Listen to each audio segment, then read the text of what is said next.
All right, good morning, everybody. It looks like it is 9 o'clock. So, Chair, it's up to you. You don't have a gavel, but whenever you call it to order, I'll kick off. All right, we'll call to order the September 16th meeting of the Tennessee Real Estate Appraiser Commission. So we need a roll call. Yes, we'll just, I'll go ahead, if it's okay with you. Well, we'll just do the roll call first since it's on the agenda, and then we'll do the notice of meeting, and then just kind of remind folks that they can sign in here at this sign-up sheet. But let's just kick off, do that then. So roll. Taylor Van Dever. Here. Eric Robinson. Here. Brett Mansfield. Here. Francine Mello. Here. Sandra Tuck. Here. Nelson Pratt. Here. Dr. Mark Sunderman. Here. Will Haston. Here. All right, Cora, all right, pause for just a second. We got to make sure we get on tape. So that was a good trial run, though. Good job, everybody. I mean, you guys are sharp, too, and we didn't get it that time.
All right, Chair, it is yours to call it to order again, if you like.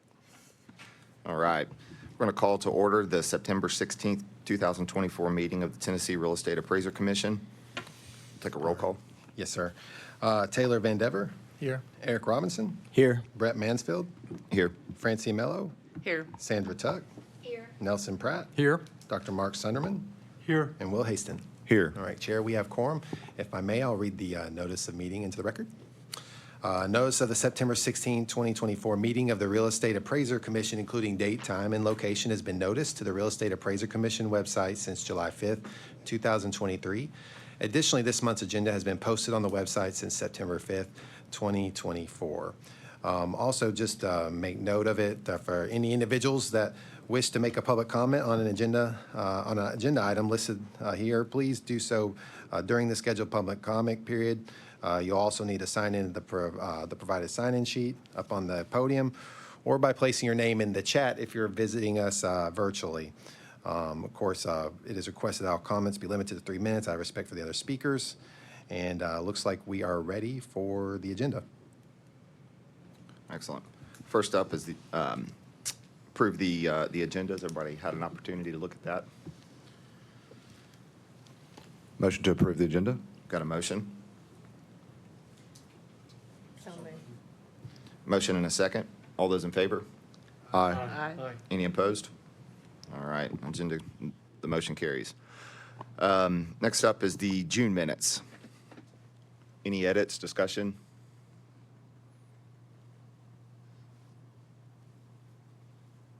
Need a motion to approve those. Motion to approve. Got a motion? Second. Motion and a second. All those in favor? Aye. Aye. Any opposed? Motion carries. Next up on the agenda is the experience interviews. Okay. Let me, you've got that in front of you now. I'll just go down the list right quick and read that into the record. We have Mr. Haston, we have Mr. Fox, upgrade to certified residential as the and it appears the recommendation was an approval, a yes on that one? That's correct, yes. All right, very well. Did you have any others that you want to add or to that list? I do not. All right, very well. Mr. Mansfeld, we have 3 listed there. We've got Hunter Holland, Dustin Pendell, and Bradford Harden, all upgrades, certified general for the first 2 and then certified residential for the last. Those are recommended for approval. Any comments from that?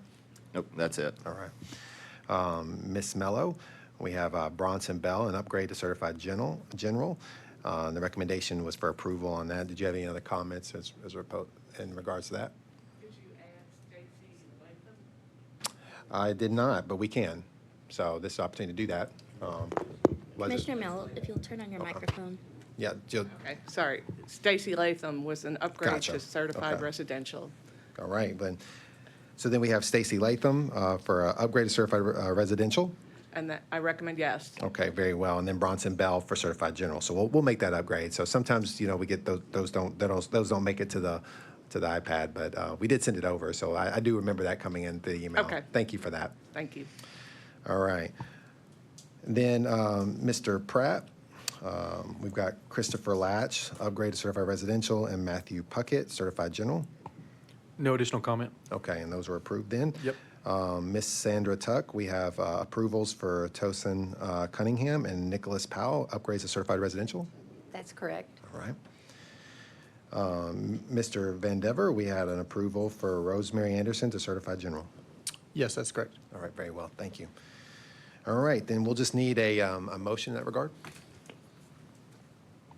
I'll make a motion to approve. Second. All right, we've got a motion and a second on the floor. All those in favor? Aye. Any opposed? Education report was approved. All right. So next up is our director's report. Or, excuse me, experience interviews is what Oh. that part, so, yeah. Yes, experience Yep. interviews, I'm sorry.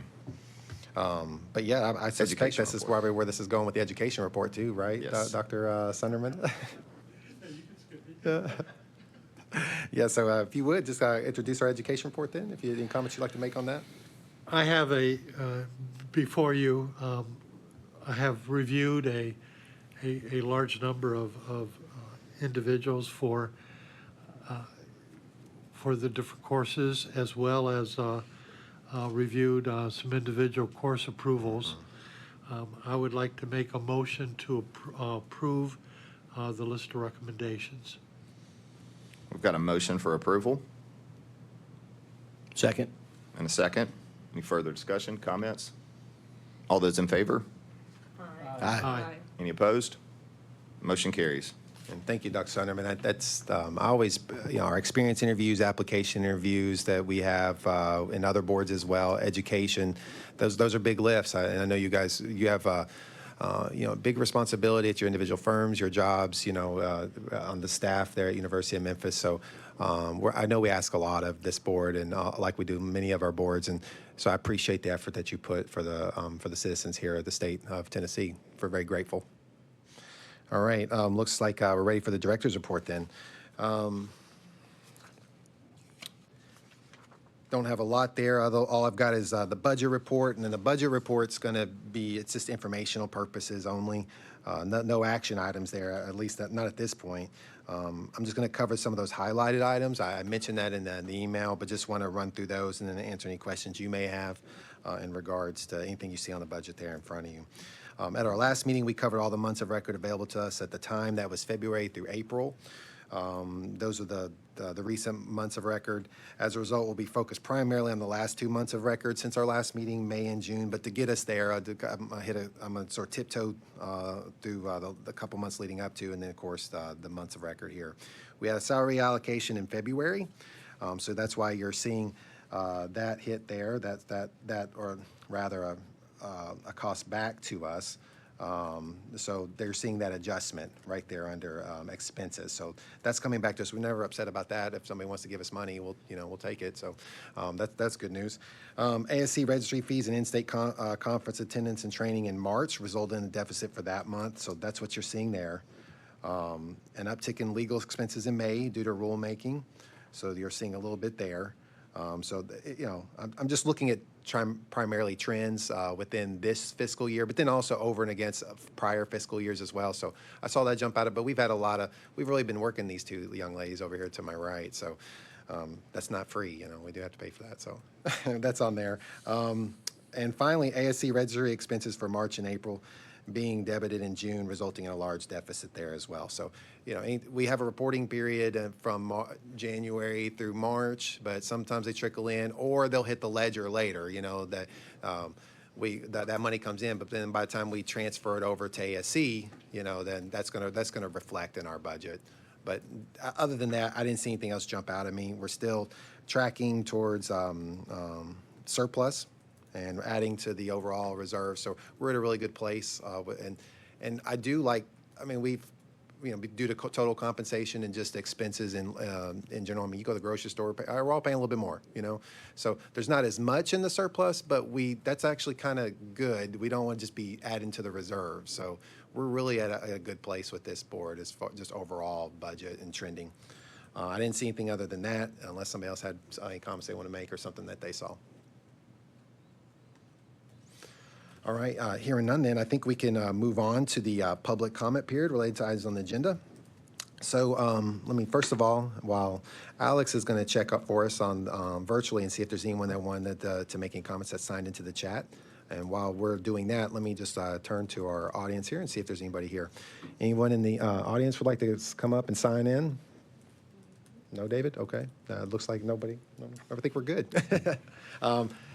We have to take the pause. You never know, somebody might walk in. And we want to give them that opportunity and make sure that we're compliant with that requirement, but also just give folks an opportunity, a platform. So if there's something that pertains to the agenda, also, just it goes without saying, but probably just reinforcing. I wouldn't be immediately apparent, but if anything related to the legal report, that wouldn't be a part of the discussion. We need to make sure we maintain anonymity for that purposes. But other than that, we want to invite folks to the podium to do that. Do we have anyone online? No? Okay. So looks like we're ready to go then to the legal report. Good morning. Hope everyone's doing well. Before I get started, I want to see if there's any you guys wanted to group together to vote on. I know sometimes we do the closures first.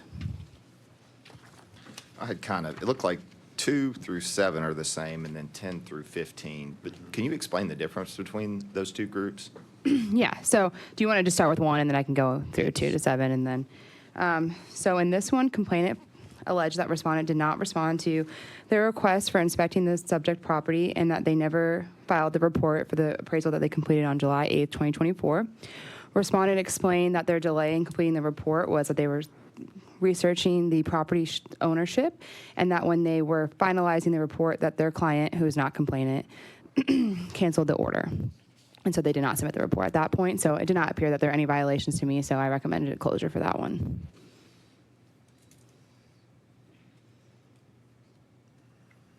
Make a motion to close. Second.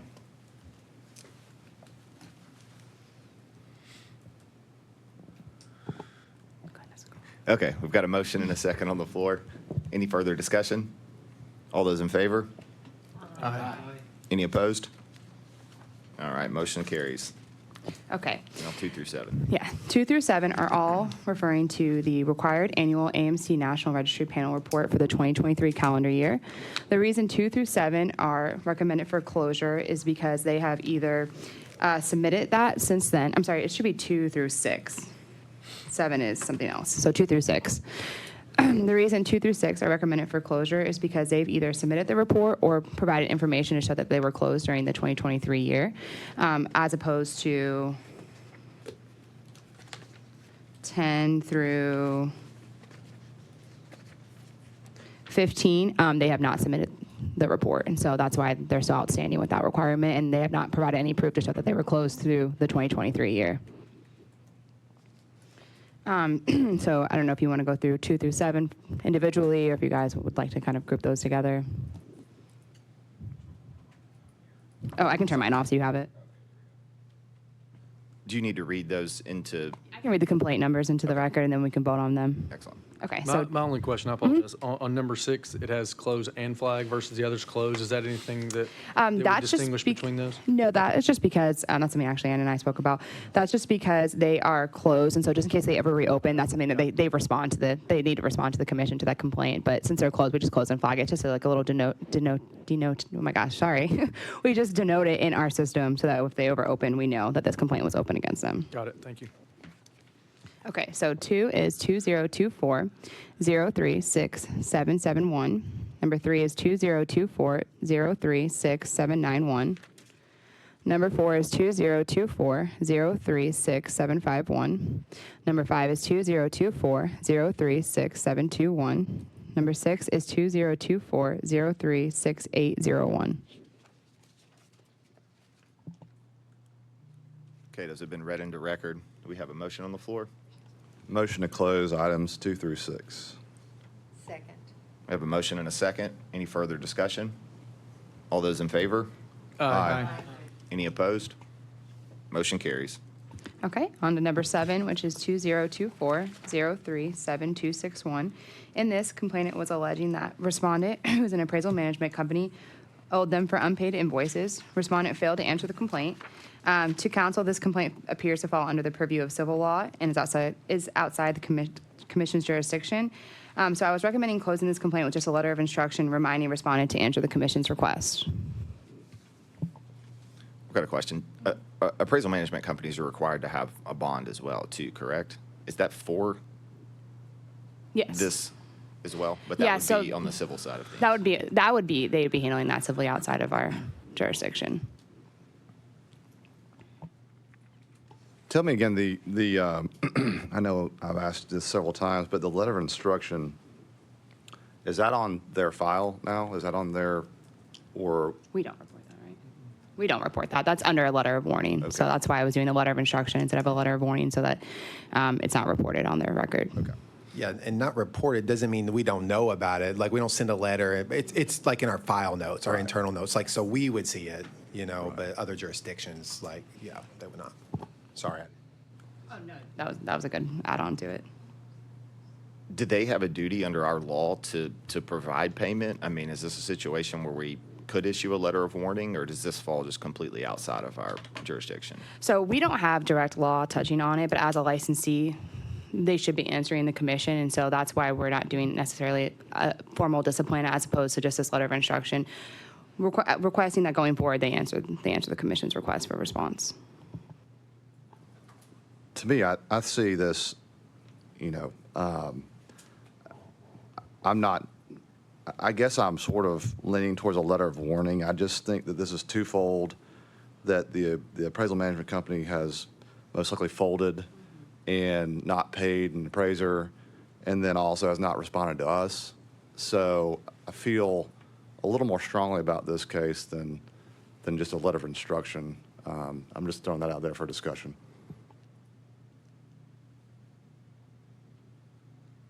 We have issued letter of warnings in the past for failure to respond, so it's not something that we haven't done, so that's kind of within your discretion.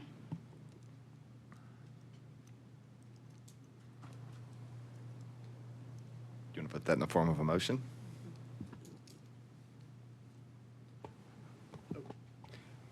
Just one more time, can you update us on the difference between the instruction and the warning, just on what that Yeah, means? so a letter of warning is reported to the National Registry by Glenn, and it's kept on file. We don't report it as formal discipline within our office, but it does go on the National Registry for the respondent. And then a letter of instruction, we would just be keeping internally, and it wouldn't go on their record for other jurisdictions. I am gonna refrain from voting or commenting. I've dealing with an issue as well with AMC that's done the same thing. So I'll step aside and not vote, but I wanted to put that on record.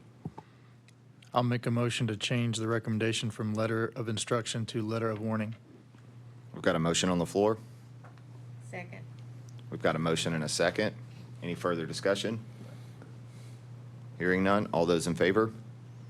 Aye. Any opposed? Just for the record, I just, Taylor was the motion, and Ms. Tuck was the second. So she didn't come through. So we've got, if you guys could hit those. Now, only 4 are allowed at a time. So if you look around and you see 4, then somebody's going to have to come off, but we're all figuring it out anyway. Thank you. Motion carries then, correct? Okay. All right, moving on to item 8. Number 8, yes. Number 8 is 2024-016931. In this is another incident where a complainant was alleging that respondent did not submit the report and has not responded to the complainant's request and is avoiding their calls, emails, and texts. Respondent did fail to answer the complaint. Council did send this matter out for an investigation to see if an investigator can contact respondent and complainant to get more information regarding the matter. However, both complainant and respondent failed to comply with the investigation and with any of council's requests. So since complainant is not willing to follow through with the complaint they filed, I was recommending closure, but again, a letter of instruction reminding respondent to answer the commission's request. I don't know if you guys want to change that to a letter of warning as well to stay consistent, or if you were feeling this one was more appropriate for a letter of instruction. To me, this seems more like appropriate for a letter of instruction. I'll make a motion that we issue a letter of instruction. Got a motion on the floor? Second. Motion and a second. Any further discussion? Hearing none. All those in favor? Aye. Aye. Any opposed? Motion carries for a letter of instruction. Okay, number 9 is 2024-030961. Complainant filed this complaint alleging that respondent failed to utilize proper comparables and failed to consider the additional comparables and reevaluate the property at request. Respondent stated that the available comparables that have sold within 3 months were limited, and that as such, they extended the relevant search parameter to 1 year, and that they advised that the market had remained stable throughout the year. An expert review was conducted. The expert review found that the only violation in the report was under the highest and best use section. They noted that while respondent reported their opinion of the highest and best use, they failed to provide the necessary summary of the report and rationale for their opinion as required by USPAP. However, the expert explained that this example of noncompliance with USPAP was not considered egregious and did not undermine the credibility of the value estimate. As such, council was just recommending closing this with a letter of instruction.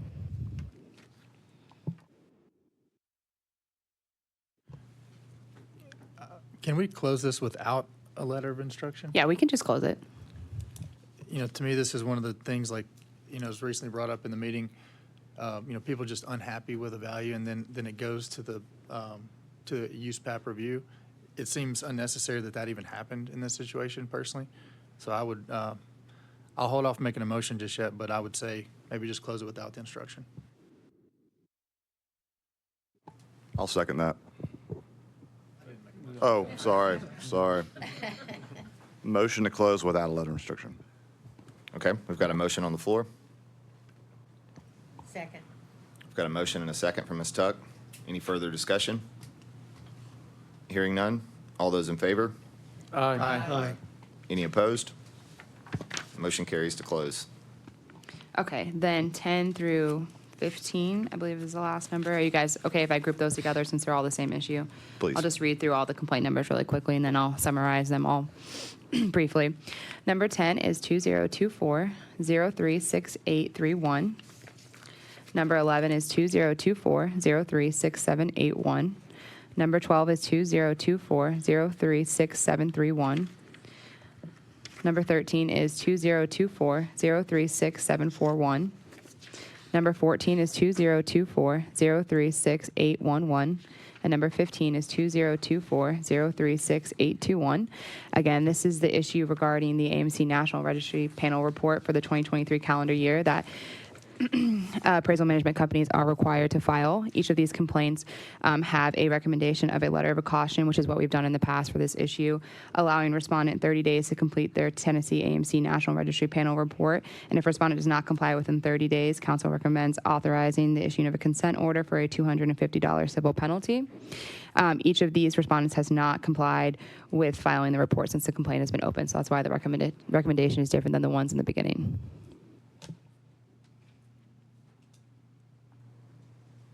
Okay, you've heard council's recommendation. Motion to accept the recommendation? We've got a motion on the floor. Second. Motion and a second. Any further discussion? All those in favor? Aye. Aye. Any opposed? All right, motion carries to accept council's recommendation. Okay, and that is the end of the legal report. Excellent, thank you. All right, next item up is new business. I was conferring over here about new business ourselves, just making sure we didn't miss anything, but because it just doesn't seem right to end it this soon, you know? Well, I guess we do need to confirm Arrow. I mean, have we, Yeah. I know we voted last time and they were maybe checking schedules, so are we Oh, okay. set to go for the fall I conference? thought we voted that in, didn't we? I thought we, It was part of the, okay. it was part of the minutes. So we're squared away Okay. there. Yeah, Excellent. yeah. So I think we're good on that front, yeah. So yeah, looking forward to some of you guys going to be going to, there's your two delegates right there. It's Boston, and then, of course, Heidi's going to be accompanying them as well. She had the nerve to break her finger. Can you believe that? I know. No, she'll get out of anything, won't she? No, I'm just kidding. She was playing some football, believe it or not. I mean, she's tough, man. And don't mess with her. And so anyway, she broke her finger, and that's why she's not here today. But I'm sure, so if you see her cast up at, Boston, hopefully they'll have her all squared away by then. But, and she'll be back to us all whole. But anyway, no new business, unless you guys had anything else to discuss. Nothing? Since we have a short meeting, I'd like to ask 2 questions. Yeah. I know we made some changes to the education approval process over the last year or so, and one of those actually impacted me before I became on the board. I just want to ask Dr. Sunderman or whoever is involved, is that process now better? It seems better with the amount of classes that were approved. Are we talking about the way? Yeah, the process. Oh, yeah. It's, if you don't mind, Dr. Sunderman, you can fill in wherever you want, but just from our standpoint, absolutely. Yeah, I mean, it's turning around pretty quick. Really, it was just, I think some clarification, and I think there was some sense that, we could wait to the meetings to do that. Well, if you batch them, that's going to take 2 or 3 months, and then so that there's some inherent delays there. But Dr. Sunderman, I mean, he's just tearing right through them. So they're coming in and going out. I mean, so I really appreciate his heavy lift on that regard. And Will is really real efficient. He doesn't, he's not creating any obstacles. I mean, he drops it in that folder and lets them know as soon as it hits our probably within like 24 hours. If we get it, he stages it. It's in Dr. Sunderman's box and being turned around. And this, he's got full-time faculty responsibilities at University of Memphis and still pulling that off. And he has some really good questions to keep us on our toes. Yeah, if they're missing something, we had some emails back and forth on 2 or 3 before we walked into this one. Then those courses got added to the education report, but we had some back and forth on those courses. But I'm just very pleased with just the effort that Dr. Sunderman has taken to spearhead that and the conscientious way that he approaches those courses. And I think that curiosity and that, he really digs into them is what I'm saying. So, I mean, he's staging them according to the outline, but there's a lot of, I'm learning things as well, just being copied on some of those emails between him and Will. So I'm very pleased with the process, and the turnaround, and I think reflects that. One comment. I appreciate your comments, Glenn. We've also gone to a better system in terms of having the applicants submit information. And it's still, I guess, from what Will said, that we're still making some improvements to it and making sure everyone's aware of it. But it's making it a lot easier for me because in the past, stuff would get to me in some cases kind of jumbled up. So it was really hard to see what I had, if I had it. And I think it was probably hard for the applicants to even know whether they were supplying everything we wanted. And it makes it easier to go through it. And I think the biggest issue I've run into is knowing what items are critical and what items are not as critical, because I hate to reject an application on something that's really minor. On the other hand, want to make sure that I'm not ignoring something that could be a major issue. And that's the traffic. 2 things. I'm glad you mentioned that. One is the technology. We used to take all that paper. Can you believe these days, we're still taking paper stuff? Well, when you take paper, it's got to work its way through the mailroom, and then it has to get married up, in a paper file. There's some inherent delays there. And if there's any providers that are still listening to this that are doing paper, we can take that online. There is an application online that we put on there. probably early this year. So not everyone's sort of acclimated, but we've sent out a blast to the providers so they know it's there. Hopefully if they didn't spam us, they know it's there. But if they're using that, we can turn those around. I mean, as soon as that stuff hits the inbox, I mean, we have everything we know. I mean, Will's not sitting on them. They're going straight to Dr. Sunderman. They're being processed. So that's the back end. But the front end, the providers can really help us out by going online and making sure that, you lose stuff in transportation. If you're transporting something and passing something off, that's an opportunity, if that's a gap. And so it comes straight to us and can be pulled from a queue if it's online. So that's helping out, I think, a great deal. And then to his point, content-wise, Dr. Sunderman's all over that. But some of the things that we can help out on the staff side to make things a little bit more efficient, it's not requiring stuff that they've already provided. If they're a known quantity, the worst thing to do is when you call a help desk and they keep repeating. You have to keep repeating your demographic information. Your last name, your PIN, and all that, as if they haven't heard. You're not as if you're spanking new. So we can do a better job on that end. So if there's some duplicity there, if we've already got the biographical sort of background information on the provider themselves, not to ask for that again is that's helpful. Not requiring that. And, our application is built for somebody we've never seen before. So there's some things that we could live without. And so Dr. Sunderman's doing a great job focusing on the content and then allowing us to focus on some of the biographical stuff maybe that we don't necessarily need every single time they make a submission.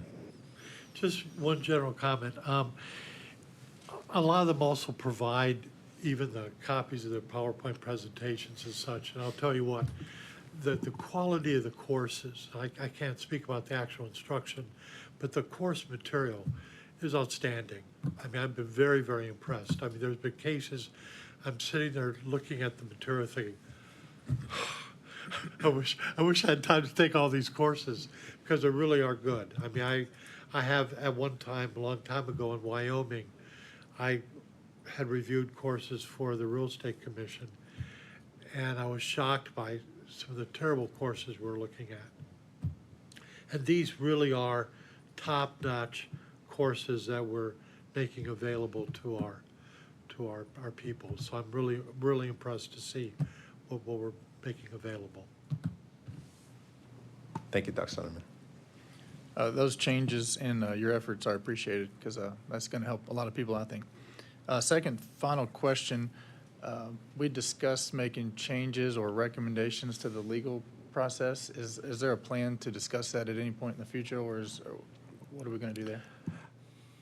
No, thank you for bringing that up. At this point, it's back in the association's court, and then if there's there hasn't been any recommendations coming from them. It was sort of an exchange of information. They showed us their concerns, and we told them, kind of where we're at and why the things are done the way that they're done, and how really a lot of the jurisdictions that they cited, we're either incorporating a lot of those elements or in some regard even faster, and as far as adjudicating those and getting those through the process. So, it's really we're just waiting to hear back from them at this point.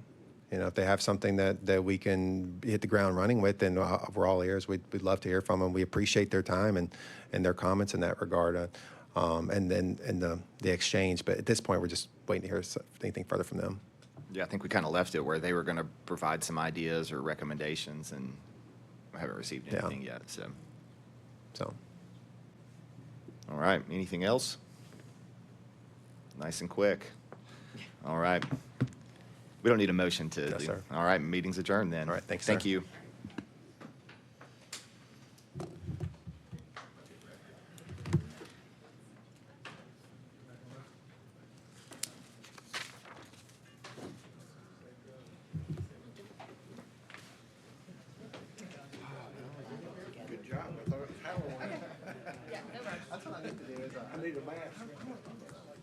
They're all pretty far away.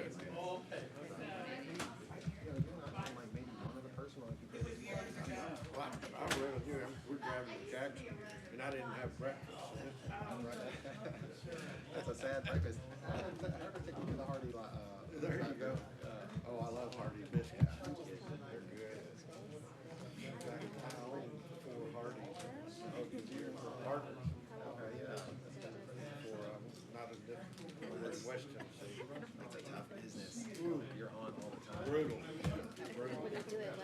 Thank you. Yeah, it's good. Kind of like buying a boat. They say the happiest day is when you buy it. Second happiest day is when you get rid of it. Yeah, that's so true. Might be the quickest. I didn't even have time to read my book. Nice? Yeah.